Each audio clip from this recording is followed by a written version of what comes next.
What's up, Sam? Hey, what's up? All good, man. Are you? Also, yeah, I'm a little bit more quiet than usual, as you might expect. But on the other hand, also quite busy. I launched my record label, Heartfelt Records, a few months ago. Also busy with the complete relaunch of Fangage, an artist platform that I've launched a couple of years ago. So yeah, actually busier than ever, but not touring. So that's the biggest difference since we last spoke. Yeah. And how do you feel about that? Like that balance changed for you? Um, it's kind of two-sided. So on one hand, I feel like mentally and physically, I feel a lot better. Having the opportunity to sleep 7-8 hours a night. Go to the gym on a regular schedule, eat healthy, cook my own food, like all that stuff. Has actually helped me a lot. On the other hand, I miss my hobby. Yeah. DJing, performing has always been my hobby before it became my career. So it's just, yeah. Imagine you know what it feels like. I mean, that's just that rush, that synergy, that energy that you get from the crowd is it's addicting, and I'm like a junkie at the moment that can't get it fixed.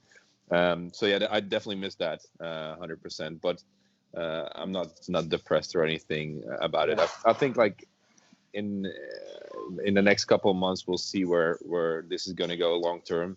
I think events will come back, but in a different way. Yeah. But until that happens, I'm just working hard on music, on my label, on the other businesses. So yeah.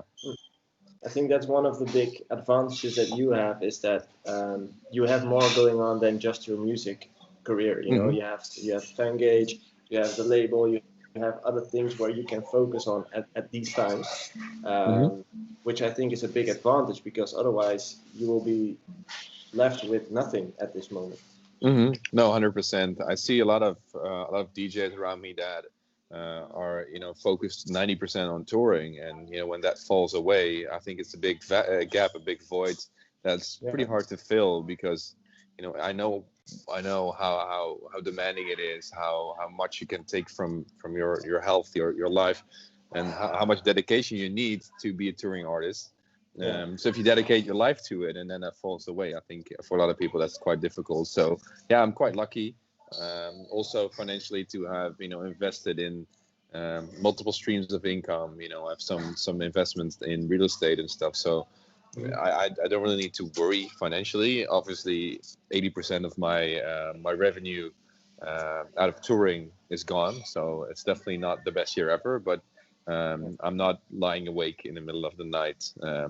thinking about how I'm going to pay my bills. So that's nice. That's always something that I appreciated on you is that you always approached, well, at least the way how I see it from the outside is that you approach an artist career more like a business, as Yeah. in um, not just making music, not just having fun, but also thinking about creating several ways of several streams of income, for example. Hmm. That's something I don't see much with other bigger artists. Well, yeah, I think the bigger guys are doing it. It's just that I've done it from the very start, ever since I was, a small-time DJ producer, and I think that's the Mhm. big difference. If you look at guys like Tiesto or Guetta Calvin Harris, they all have that. They all realize that they are a brand. Yeah, Obviously there are artists, they're producers, they're DJs, but they're also a brand and a business, and they've diversified. And I also think that's why they have kept so relevant for so long, yeah, because true. they realize that okay, you can't build a business only on having the hits. There's Yeah, much more, and you can't gamble on having a hit every year. I yeah. I was lucky to have a few hits, but definitely not every year I had a hit, and then you still want to keep relevant, and investing in the business, investing in the content, investing in the brand Mhm. keeps you relevant in these times, and also times like these when you can't tour. So what is a DJ if he can't tour? Is he Yeah, still a because DJ? that's the main thing I get from other big DJs that they kind of lost the goal of everything. Like why am I making music? I use my music to eventually go on tour, right? So the Hmm. complete goal disappeared. Yeah, So yeah, 100%. And I think how does that feel for you? Well, especially for DJs that produce only club or festival music, or like big room music that that you won't listen to at home a lot. That is definitely made for the dance floors. I think for them it's the hardest at the moment. Like I have Yeah. music that you also listen to on a Sunday morning when you put on your Spotify playlist, and then you see Sam Yeah. Feldt. And obviously I have the club mixes, and I do have some club music. I just released a track with Feldt Grant, which is more clubby. Oh, Wait, cool. I got a call. Yeah, well, sorry, I just got a No call. worries. Decline. But yeah, I think like for these guys that actually build their whole careers on DJing and making the music to DJ, I Hmm. think that's really hard gap to fill. But Yeah. for me, it's a little bit easier because my music is a little bit more all round. It's a little bit a more mainstream, radio friendly. So I'm still getting the same amount of streams. I'm still having all these people listen to me. It's just that I can't perform live, which is Yeah. a big part, but not the complete cake. And is this, if you have a look at your life at this moment, so being home much more, having a more balanced life, having a more healthy life, is that something you will try to keep once everything's back, back on track? Yeah, 100%. And obviously that's easy to say right now, and that's the Hmm. hardest part. Really keeping yourself responsible after. Well, I don't know when it's gonna happen, but if events start happening again and they start happening as much as before, and then I think the hardest part is realizing. How much your quality of life is suffering from doing all these shows instead of doing Yeah. 3 shows. Why are you doing the fourth and the fifth if you Hmm. know that it's not gonna make it any more fun. It's not gonna make your life any better. It's not gonna change your life in any way. It's Yeah. the only thing that's gonna happen is you're gonna feel like shit. And I think, yeah, I Yeah. think that's a realization that I've had also over the past couple of months, is that touring was always my number one priority. That was my number one job.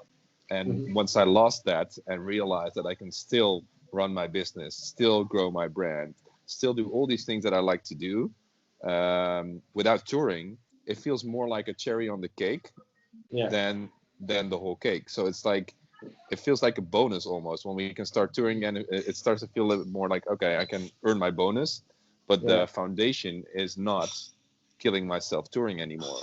It used to be Yeah. like that, but it's Yeah. now I see really clearly I don't have to do that, and I Yeah. think that's a big thing. Yeah, Yeah. I think that takes up the weight of it. I can yeah, imagine.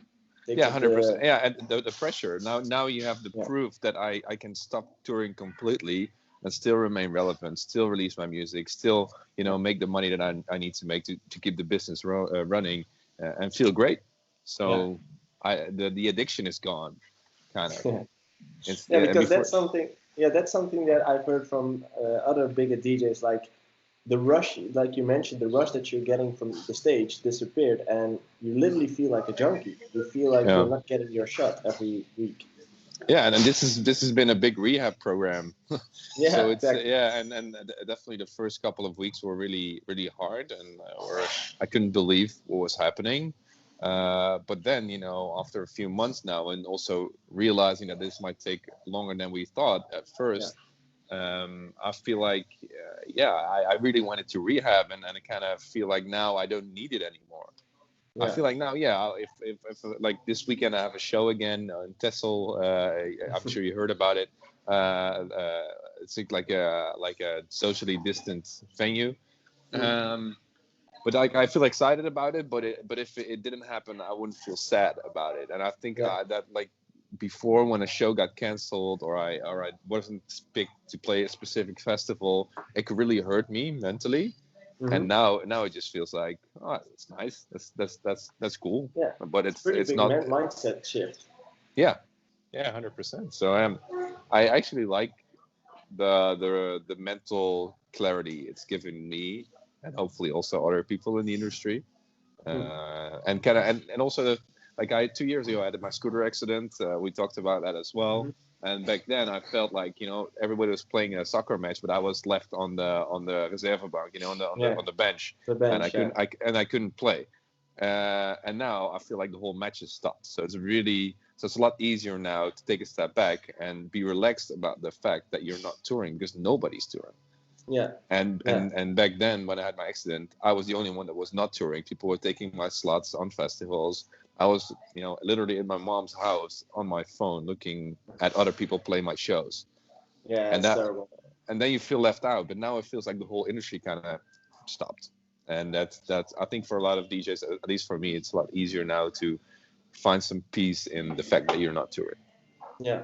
It's also, I think, the financial part is a big part of this equation. As in, if you are a bigger artist and you're in financial problems, this period is not going to be fun, because there's going to be some tough decisions that you might have to take on the staff that you have or the businesses that you have or whatever. But if you are financially set, you can take this time to work on yourself and to, yeah, see the better side of it and Mm-hmm. develop as a person. Yeah, 100%.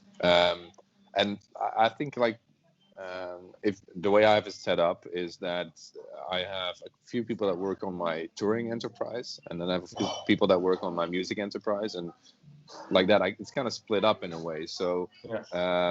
I never have to, stop doing business or stop building my brand because I can't do A. It's just one part of the business Yeah. that's kind of halted, and that keeps you flexible. I think if if you have a lot of people on the payroll that you need to keep paying no Yeah. matter what, that's a vulnerability for the business. But yeah, Yeah. True. yeah. Well, great to see that you've taken the best out of this period and worked on yourself and on the business and yeah, became a better version of yourself, as you might call it. I've got some questions that I would like to answer that I would like to ask you, Hmm. but it's more relatable to, well, being an artist and an entrepreneur. I kind of see those things as one thing, but some might say it's different. How did a failure in life help you to become successful as an artist? Oh wow, it was actually years of failures. So it was Mm. before I'm sure you remember, before I was Sam Feldt, I was Dr. Yeah. Papasov, and I had a different artist name, and I tried so hard, to get signed, to get bookings. I begged people, can I play in your club? I was spamming all the labels. I was, making music that I thought I should make, really ripping off other people that were popular because I thought that was going to make me popular. So these were all mistakes, like begging for shows instead of building your profile, Yeah. spamming labels instead of finding the right person to talk to, ripping off other people instead of finding your own sound. All of these things were mistakes, but seeing that they didn't work actually brought me to realize what does work, and find my path to success. So Yeah. I think failures are inevitable. I think they are a stepping stone for growth. Yeah. And I think you should see it like that. If something's not working, great. Then at least you tried it, and Yeah. that's not gonna be the thing. And Yeah. go back to the drawing board and try again, different strategy. Because Have you? yeah, you can try 100,000 times. Nobody's gonna say you can't. You have to stop trying, and that's a great thing. Yeah. Especially if you're young, if you're a young Yeah. producer, who gives a shit if you don't get a reply Yeah. from the label? Try a different way, try a different song. Yeah. Have you always thought about it like that, or is that something that came through the years? No, it's obviously when you go through failures, it's never fun because you Mm. want something to happen, you want something to succeed. But yeah, now looking back and realizing that my biggest failures have brought me in the end the biggest successes as well, and the Yeah. biggest knowledge. Now I try to see things differently. It's not that something shit happens in my life and I'm always smiling, but I'm able to put things into perspective a lot faster. I think Yeah. because of the experience of a failure and then seeing what happens. Yeah. And is that something you've learned yourself, or is that something you've had help with, like a mentor or a coach or a psychologist, or? I think a bit of both. I think just getting the experience in and seeing the proof that this is actually what's happening. Like Yeah. if you feel it isn't the end of the world, it's not the end of Mm. your career. If you fail a small time or even big time, if you get rejected by a label, it's not the end of the world. So I think Yeah. seeing that proof is really a big teacher. And then I obviously I have a coach that I talk to every month, that we just go for a walk and then kind of reflect on what's happening in my life and my career.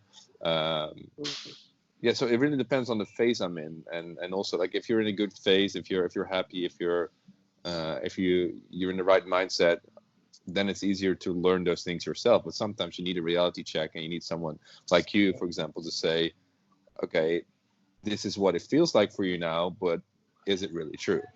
Mm-hmm. Is it really the end of your career? Is it really that you're not making good music, or is it just blah blah blah blah blah? Yeah. Or is it just not the right time, or is it just not the right person, or should you give it another shot? Having that someone that asks you those questions, the right questions, that really helps.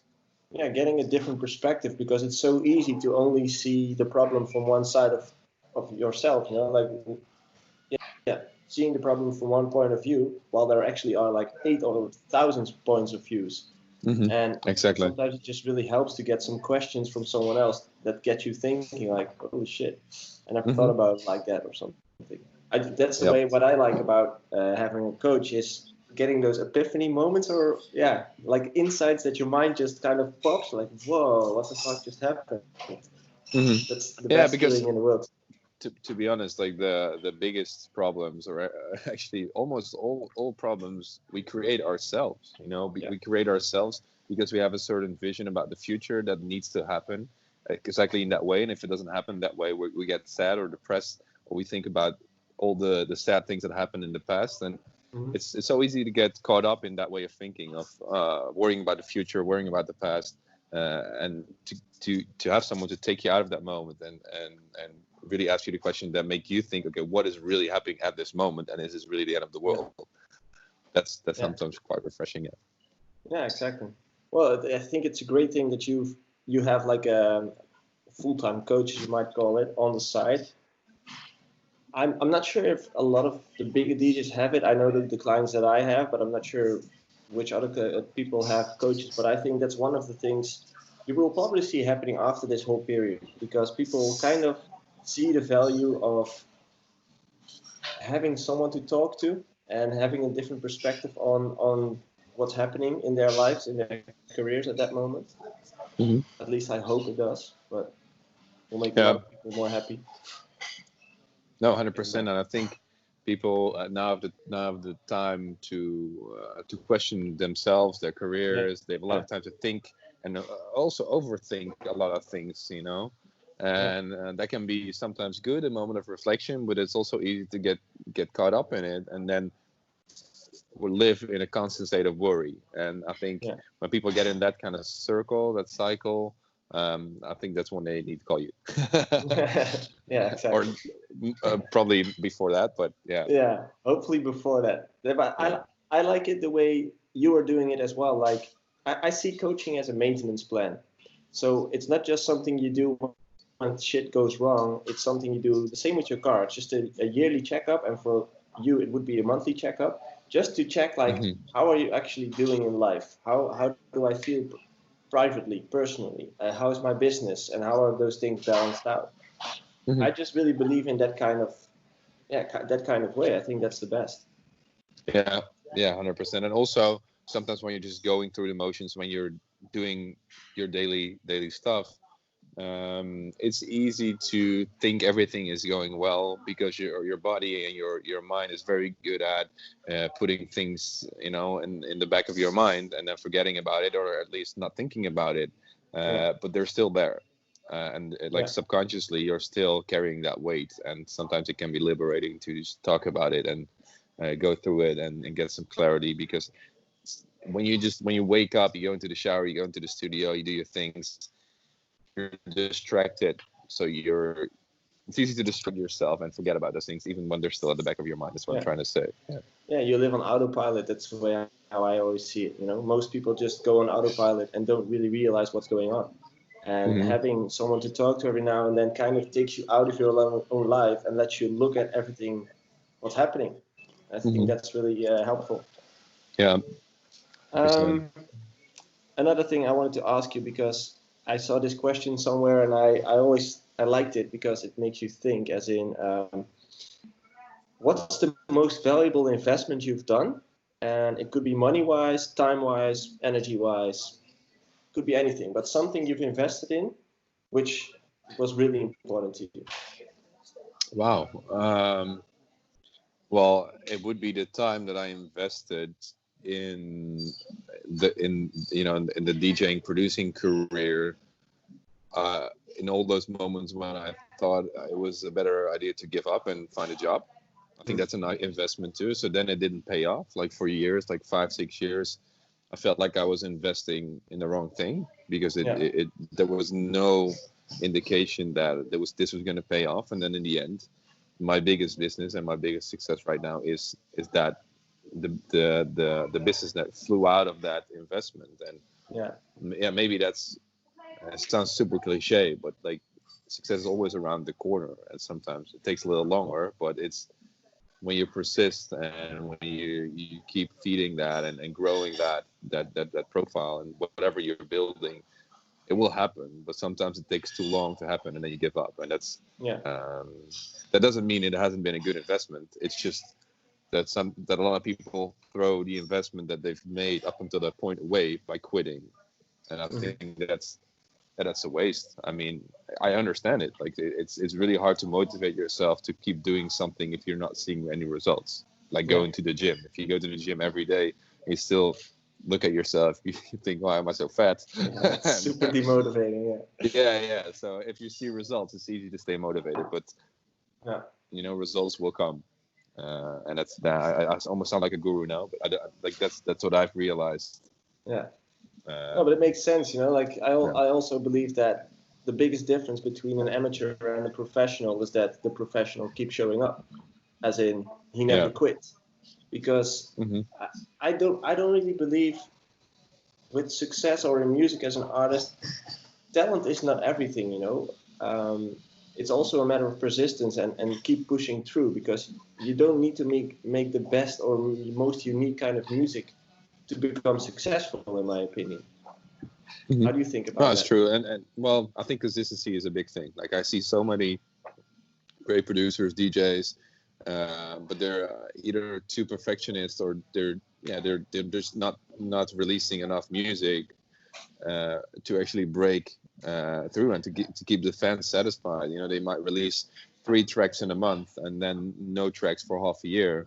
And I think the way I've built my profile is, by the analogy of having a wall, and every song is like a brick in the wall. And some songs are 5 bricks, and if they're a hit, it might be 2 rows of bricks. But it's you keep building that wall, and if you stop building, it will tear down. So that's kind of the analogy that I use. And I feel like a lot of people lay down 3 bricks, and before they lay down the 4th, the other ones are already eroded and gone. I mean, so they're never really stacking up and making that wall higher, if you understand what I mean. So you want to be consistent with your releases. Yeah, have a consistent schedule, have a sound that people recognize. That also, if you're going from one sound to another, I'm not saying you can be creative or think out of the box or make different styles of music, but I think it's super important that fans recognize your style, because otherwise, what are they fans of?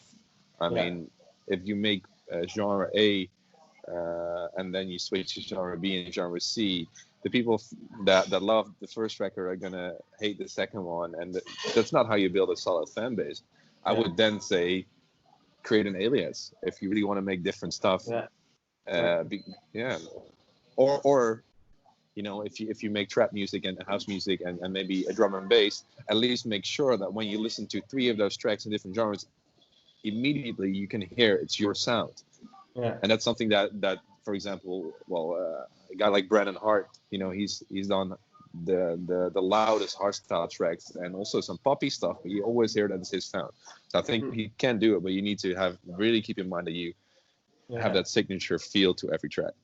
It's super tough. And like you mentioned, the fan base just wants to know what to expect from you. If you keep switching from styles, they don't know what to expect, and they'll probably opt out. Yeah, like if you love Disney movies, and you go to the cinema, see a new Disney movie, and it turns out to be the Terminator, I mean, or it turns Yeah, out to be like this horror movie that's yeah. super That would scary. suck. Then you're like, okay, this, yeah, why did I, what? I thought it was a Disney movie. Like that kind of disconnect between what you're expecting and what you're getting is, I think, Yeah, how you lose fans, because people don't know what they're fans of anymore. And yeah, I see a lot of producers obviously trying out new genres, and that's great, and new sounds, but keep in mind that you're still, you still have your fans to cater to. And if you really want to go out of the box, that's fine, that's great, but make sure that it's clear to the fans that this is, for example, a side project or something. Yeah. yeah, yeah. Good one. Um, what tip would you give an artist that is on the verge of breaking through? Wow. Yeah, that's hard, because, well, if he's already there, chances Well, are he's gonna make maybe it, because something he's done it. changes. Maybe something changes on that point of when when you go from amateur to pro. Like when you go from doing okay to blowing up. It does Yeah, I something think I change think there?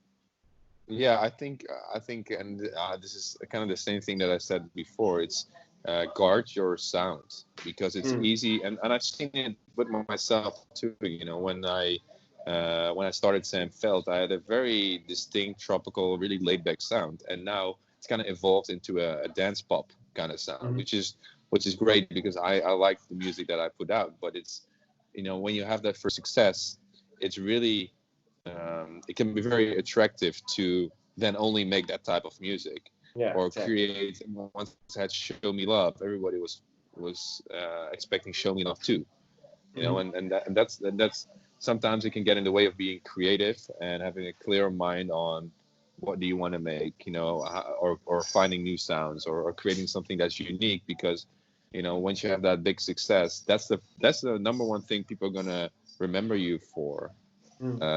and also want to hear more of. So I would Yeah. say guard your sound, and also don't change your studio setting too much. Like Hmm. if you've always produced in your bedroom and you made hits there, and then you get your Yeah. first paycheck and you moved studios, you get Jan Morel or someone to like build you like a spaceship studio, you just might find that you're not inspired there, because it's a new environment, Yeah. it's new equipment, and you might make better music in your bedroom. So Yeah. take it slowly, and yeah, guard your That's creative space as well. Yeah. a good tip. I see the Yeah. connection is a bit terrible, but hopefully it will stay good enough. Okay. Okay. Um, which advice should that artist ignore?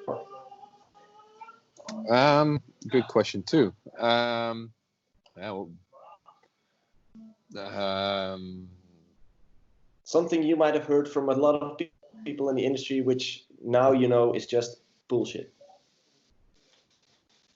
yeah, it's interesting. I, I don't remember getting shit advice, because usually the people that have given me advice that I remember were also like veterans in the industry that actually know their shit. So Yeah.